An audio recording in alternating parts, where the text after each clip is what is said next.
Kieran McGuire here, Boxer Bants, and here with the new EU Super Featherweight champion, Eric. Wow, that was just emotional, up and down. It had everything.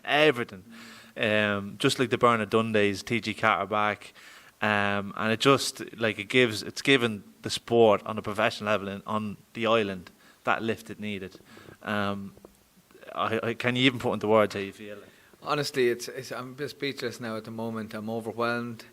I'm honoured. I'm thrilled. I've made a dream come true. I've always dreamed about nights like this. You know, ever since I was a young kid, I always thought about classic boxing fights. You know, ones that that are like stories that have different chapters. One where fighters go down, they get up. They show resilience, they show resolve, they dig down to the soles of their boots, and they have to overcome a lot of adversity and all of that. And these are the classic fights, and you often wonder what it would be like to be involved in one of them. And I think I just was involved in one of them tonight. I learned a lot about myself out there. We are incredible people, human beings. We are strong beyond. I think we're far more stronger than we even, realise. Sometimes we just have to keep going. We just have to keep going, keep punching that one more round, that one more second. Like there was times in that fight where I looked like I was hurt. I was hurt. I was dazed. I was buzzed. I was down. But I just kept going. I just kept going because I just said, look, maybe if I just keep punching here, things might be a little bit different in about 10 seconds time or 20 seconds time. And that's what it did. It just kept turning. It just kept moving. Swaying from side to side, round by round, chapter by chapter. And Packy just was brilliant in the corner. He just kept feeding me the right information, keeping me in the fight. Because there was times where you wonder, like, how are you doing? Are you doing well in this fight? And Packy just kept feeding me the right information, giving me that right instruction. And I finished strong in the end. And I knew when I got into the championship rounds, I knew getting that far. I looked across at ringside and I saw my wife and I saw my two sons. And I just said, this is it. I'm not losing this fight.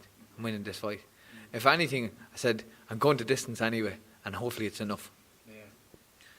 A lot of us that were speaking ringside in the media and that, we were just like, for you even to get through to that 12th round, because like you said, you were hurt in that fight, you could see it in your face, the resilience in your face that, like, I know you've had big fights before yourself with Barra and you've won the Irish title and you fought Rabizio Ramirez, but this, you could see it was much different tonight, and I don't think you'd mind me saying it was probably the hardest fight you've ever had, like, because you had to go through so much adversity, and I could see it that you just weren't going to let him beat you tonight, and that in itself, you just get into that 12th round going, you haven't put me down, you're not going to beat me.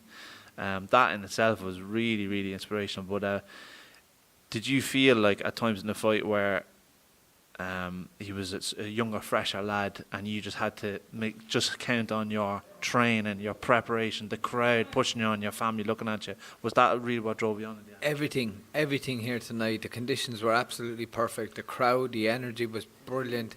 I knew I was up against a serious fighter. He was a serious unit as well. He was in great nick, great shape.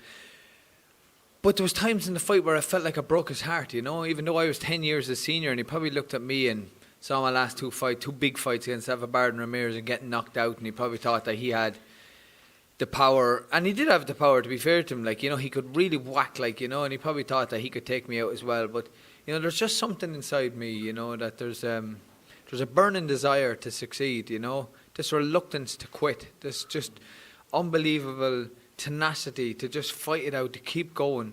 And I was really worried about coming up to this fight. I did doubt myself, because the last two big fights I had on Sky Sports, ultimately I got knocked out in both of them, in spectacular fashion as well.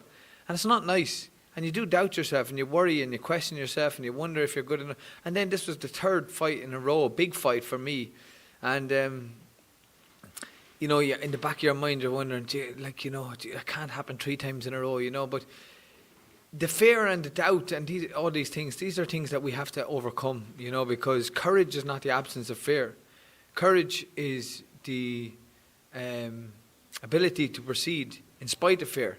You know, that's what it is. You know, I had to accept that I was fearful, that it might not work out for me, but that's okay. You have to embrace the fear. You have to embrace the vulnerability and get out there and take risks.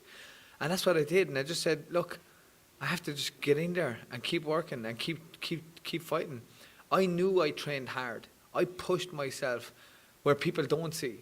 Where the cameras are not on me, you know, on the running track, in the strength and conditioning classes that I did with Sean Kilroy and Drogheda, in the gym in Celtic Warriors in Dublin with Packy.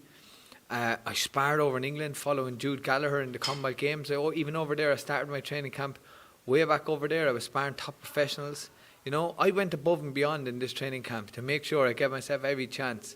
And that's all you can do. And that's where your strength comes from, in the preparation, in what you did in the lead up for this fight.